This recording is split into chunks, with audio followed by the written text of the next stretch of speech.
So today's subject is Vijnana, or consciousness, the last of the 5 Skandhas.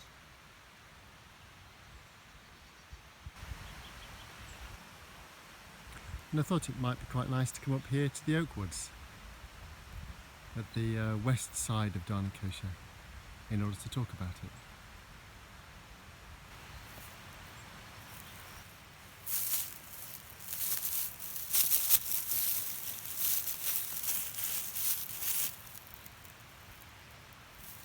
So Vijnana is normally translated as consciousness, sometimes thought of as the sort of the bare cognition, and the other 5 skandhas sort of fill out the specifics, they fill out the kind of the content of that.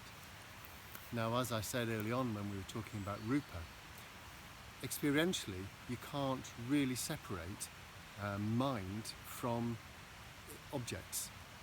Which of course isn't to say objects only experience because of mind, that would be to sort of turn it on its head. It's just that the knowing of objects requires both mind and the object. So in the sense of rupa, we know the world of form through the way the world of form interacts with consciousness. And the same with the other 5 skandhas. Consciousness is an essential condition for the knowing of those skandhas. So here the system sort of turns back on itself, and you get this reciprocal conditioned dependence between the other 4 skandhas and consciousness or mind.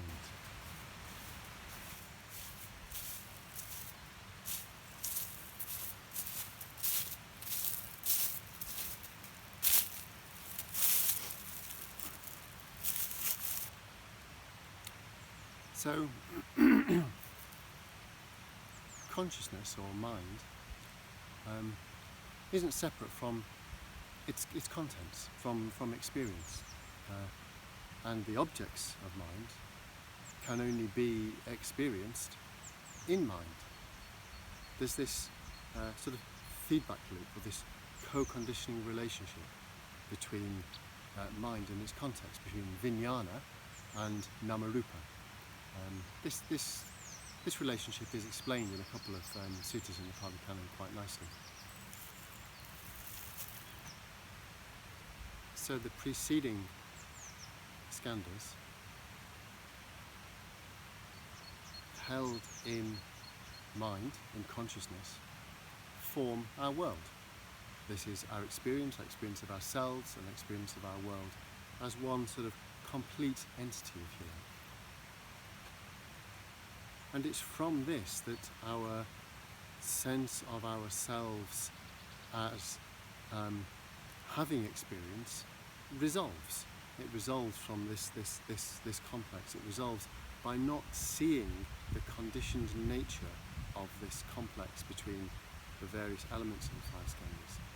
That's where our sense of ourselves as apart from experience arises. And this is quite important because a lot of our difficulty with the nature of our experience arises because we kind of separate ourselves from it.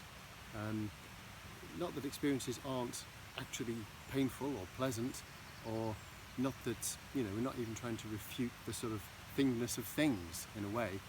We're just noticing the effect that it has when our sense of ourselves is abstracted from the arising experience. So one of the problems with an overly analytical approach to the 5 skandhas is it can emphasise this sense of somehow standing outside of experience rather than participating in experience. Whilst actually what we want to be looking for is a much more intimate relationship with our experience. So when contemplating consciousness, we can become aware of, in our meditation practice particularly, how a sense of ourselves watching or looking at our experience arises. And we can just see if we can let go of that, if we can just relax around that, and see if there's a sense of intimacy with that experience, a sense of the experience itself being us. and then we can just watch the fluidity of that experience. Watch how that experience is always restless, always moving, and just relax into that movement, into that flow of mind. Just attentive to how the different elements of the skandhas in themselves move and how they condition and affect each other, just as we watch experience unfolding without particularly doing anything with it.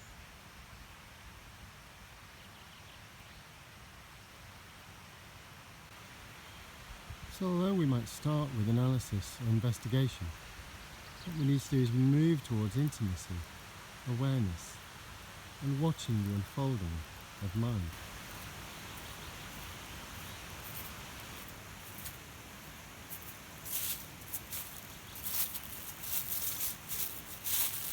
So of course traditionally there are a number of reflection systems associated with the five skandhas.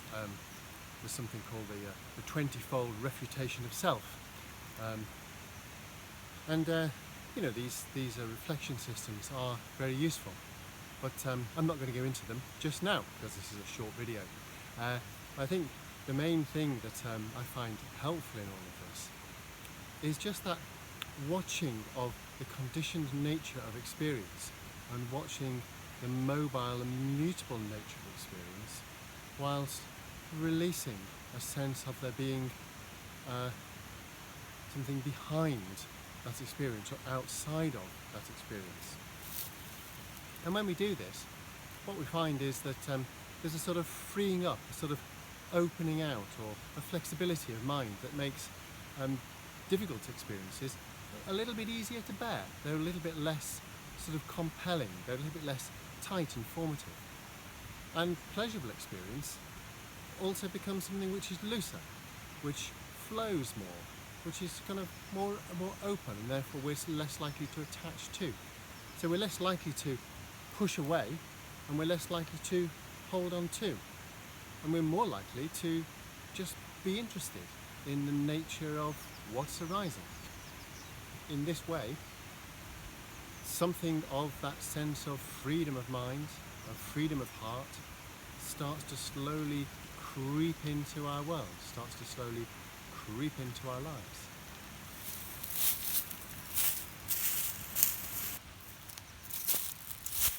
So there you have it, a quick overview of the five skandhas, and hopefully a sense of how, with a little bit of light touch investigation and a sense of intimacy with the unfolding nature of experience, we can just breathe a bit of fresh air into our world, breathe a bit of fresh air into our lives.